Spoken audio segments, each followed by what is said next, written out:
De Branca de Neve a Raya, muita coisa mudou. E eu não tô falando só de qualidade técnica, não. As princesas, de maneira geral, evoluíram muito. E hoje a nossa conversa vai ser como elas eram no início e cada mudança que foi acontecendo, por mais sutil que fosse, em cada princesa, pra gente chegar às princesas de hoje em dia, que são super complexas e muito importantes pra história da Disney. Afinal, essas personagens são marca registrada da Disney, além de influenciar muita criança por todo o mundo.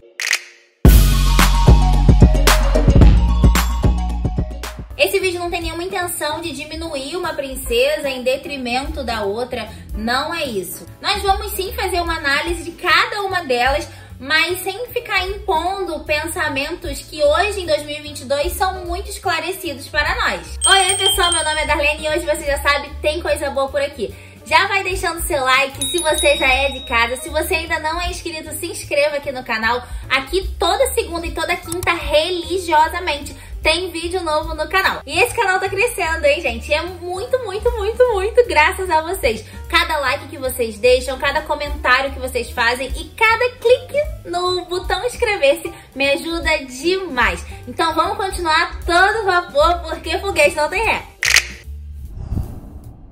O grande boom da Disney foi em 1937 com o lançamento dessa princesa. E ela abriu portas para todas as outras. Ela foi uma imensa aposta do Walt Disney. Esse foi o primeiro longa produzido pela Disney totalmente feito de animação. E a história escolhida para esse marco foi de um conto de fadas. Ali nasceu o beijo de amor verdadeiro que com o tempo a gente aprendeu que era a coisa mais poderosa do mundo.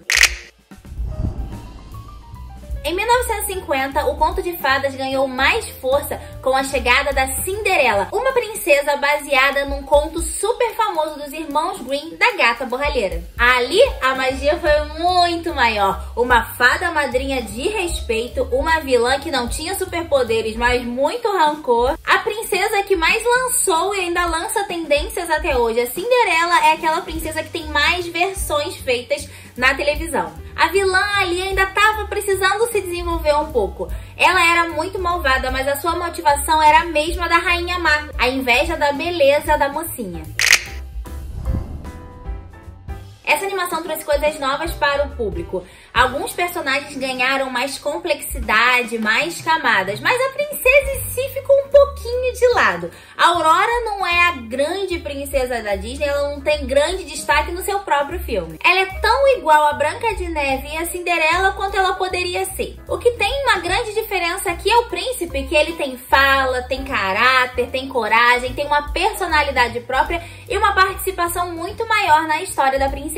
Ele não chega ali só pra dar um beijo na princesa ou dançar com ela. Ele luta contra a vilã, salva a mocinha, enfrenta seu pai e todo o sistema. A vilã aqui também ganha muito mais destaque. É a Malévola. O que faz ela aqui? A Malévola até hoje é uma das vilãs preferidas de muita gente por aí. Super poderosa, rancorosa. Seu poder e seu carisma eram tão grandes, tão gigantescos, que ultrapassaram gerações e recentemente foi feito live action pra gente entender a história e a motivação dessa grande vilã da Disney. Em 1989 chega uma princesa super diferente, uma animação super diferente. A gente conhece a Princesa do Mar, a Ariel, mas ela não queria ser princesa do mar, ela queria ser da terra. Ariel veio para contar uma história nova, com um novo contexto, novas motivações, um novo cenário. Ela foi a primeira princesa que correu atrás do que ela queria.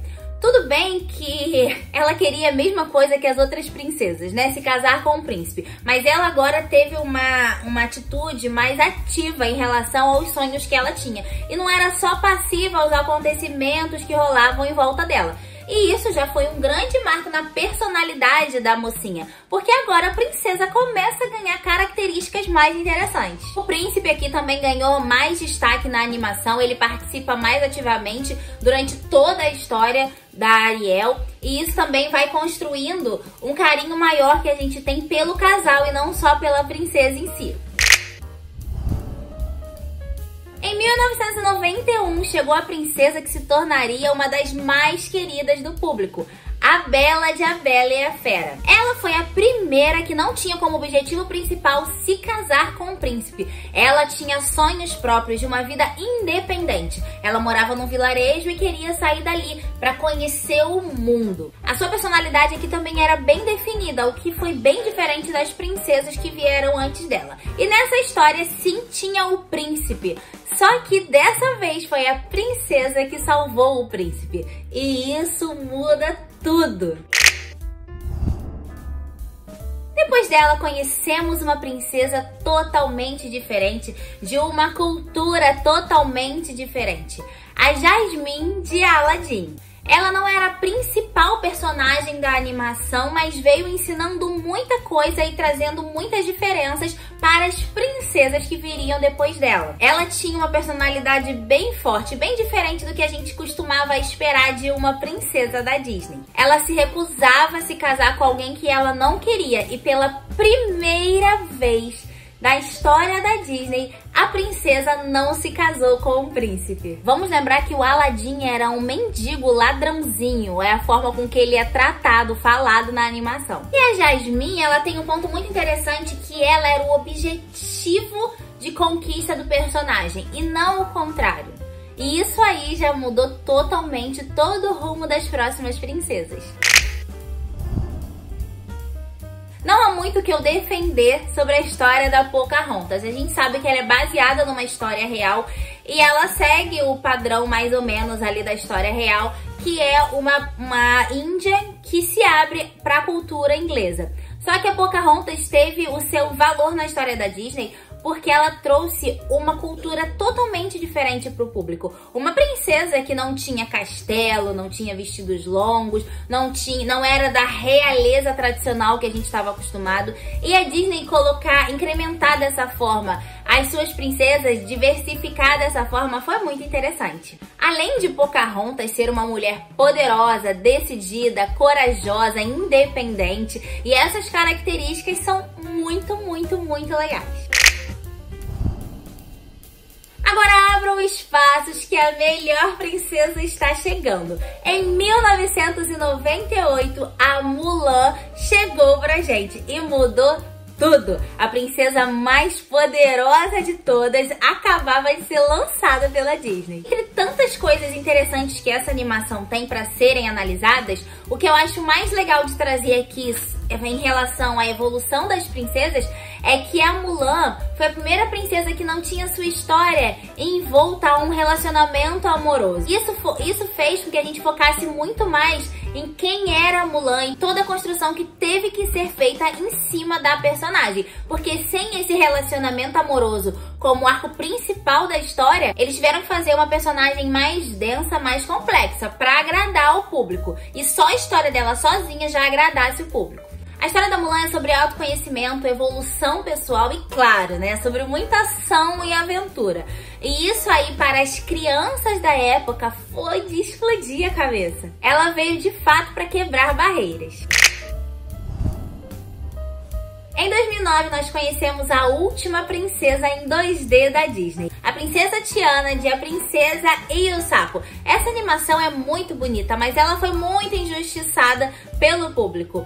Tem várias teorias em cima do porquê ela foi injustiçada, mas aqui eu acho que tem mais sentido porque aquela questão que eu já falei aqui outras vezes, de que os outros estúdios já estavam produzindo animações em 3D, sobretudo, né? A Pixar já estava produzindo, ela começou já produzindo animações dessa forma, e a Disney demorou para se curvar a esse novo formato de animação. Então, algumas animações desse período aí sofreram de injustiça, porque o público não estava interessado, não na história, mas na animação em si. Mas vamos à Tiana. Se a questão é a complexidade da personagem, a Tiana tinha tudo bem redondinho. Ela tinha sonhos definidos, dificuldades também bem definidas, propósitos para alcançar. Ela tinha tudo que uma jovem garota poderia ter. O enredo romântico ficou também muito mais interessante. Os protagonistas aqui dividiram as cenas e tiveram muito mais interação. Então a gente conseguiu entender o relacionamento que eles tinham, os sentimentos que eles tinham um pelo outro. Porque não foi amor à primeira vista. Eles se conheceram, eles tiveram problemas, dificuldades e foram desenvolvendo o seu relacionamento aqui. Rapunzel foi a 10ª princesa, a 50ª animação da Disney e a primeira em CGI. Então, né, gente, eles iam caprichar nessa personagem. A Disney apostou alto pra fazer uma princesa que viria a ser uma das mais amadas do mundo. O que foi mais legal na história da Rapunzel é que ela tinha todo o desenvolvimento psicológico. A história dela é muito pesada. Então a gente foi acompanhando todo o processo de libertação dos traumas que ela tinha na sua vida. E isso é muito denso, muito complexo para uma personagem de conto de fadas. Além de ter aquela pegada daquela menina inocente, sonhadora, que muda tudo a seu redor por causa da sua alegria. Bem a pegada da Encantada. E o seu relacionamento amoroso também foi bem fora da caixinha. A princesa agora tem um relacionamento com um ladrão. E ele, por amor à princesa, muda totalmente quem ele é e se torna um dos mocinhos. Um reino lindíssimo, um musical impecável. Essa história foi um marco para a Disney. E é claro que isso tinha que ser um trabalho de uma princesa, né? Princesa, Disney e sucesso. O que essas 3 palavras têm em comum? Frozen. Nos foram apresentadas dessa vez 2 princesas e cada uma acolheu na sua história um público diferente. Anna era aquela princesa clássica que sonha com um príncipe encantado e toda a sua inocência e alegria é trazida com muita qualidade para o público. Já a Elsa tinha questões muito mais psicológicas, de autodescoberta, de autoconhecimento. O relacionamento amoroso aqui nunca foi uma questão para a história da Elsa, então ela era uma mulher tipicamente empoderada, mas que alcançou todo esse poder no desenvolver da sua história. E a quebra de expectativa quanto ao relacionamento da Anne e do Hans é maravilhoso. E o beijo de amor verdadeiro ganha um novo significado aqui. Agora ele se transforma num ato de amor verdadeiro. E isso, às vezes, não tem nada a ver com relacionamentos amorosos. Essa virada de chave da Disney mudou completamente a imagem das princesas para as crianças. Mais uma princesa chega com uma nova cultura. Castelos e príncipes aqui não tem nada a ver. Moana tá preocupada com a sua missão no mundo. A missão dela era salvar o mundo. Olha que profundidade isso. Ela faz o público pensar qual é a sua motivação no mundo, qual é a sua missão nesse mundo. Muito maravilhosa, né? Falando em maravilhosa, vamos falar de Raya e o Último Dragão, a última princesinha da Disney. Linda, poderosa e com alguns traumas para serem resolvidos, do jeitinho que a gente ama. A super heroína e a princesa de Kumandra aqui são a mesma pessoa. A Raya é o ponto máximo de todas as princesas. Ela é o final do desenvolvimento de todas as princesas. Ela é totalmente independente de qualquer história paralela. Ela é incrível, mas não é perfeita, e isso é ótimo. Ela aprende no desenrolar da história. Ela não está aqui só para ensinar. Ela tá muito mais para aprender. E ela aprende sobre confiança e amizade. Mas se eu pudesse colocar só um defeitinho nessa história, seria a falta de musical. Porque a gente gosta, a gente espera isso de uma história de uma princesa, né? A primeira princesa da Disney foi criada em 1938. Então, a gente tem que pensar que seria impossível criar uma princesa dos moldes de hoje naquela época. A sociedade não ia entender, não ia nem aceitar. Ela, na verdade, foi um reflexo do pensamento daquela época. A ignorância da sociedade daquela época não pode ser um argumento para a ignorância da sociedade dessa época em julgá-la pelas histórias que ela passa, as motivações que ela tem. Afinal, ainda bem a gente tem um pensamento diferente hoje, né? Mas isso só se deu depois de muita evolução, décadas e décadas de desenvolvimento. Não aconteceu da noite pro dia. E a gente pôde curtir cada momento dessa evolução das princesas. E aí, qual é a sua princesa preferida? Qual que você acha que tem o arco mais interessante? Coloca aqui nos comentários, vamos conversar por aqui. Espero que vocês tenham gostado desse vídeo. Já parou pra pensar que cada princesa tem um pontinho de participação na evolução de todas elas? Muito maravilhoso, né? Se você gostou desse vídeo, deixa seu like. Se você ainda não se inscreveu, se inscreva nesse canal. Eu vou deixar alguns vídeos agora aqui no final do vídeo pra você poder maratonar o canal hoje. Tem muito vídeo legal, porque eu sei que você vai gostar. Vejo vocês no próximo vídeo. Tchau, tchau!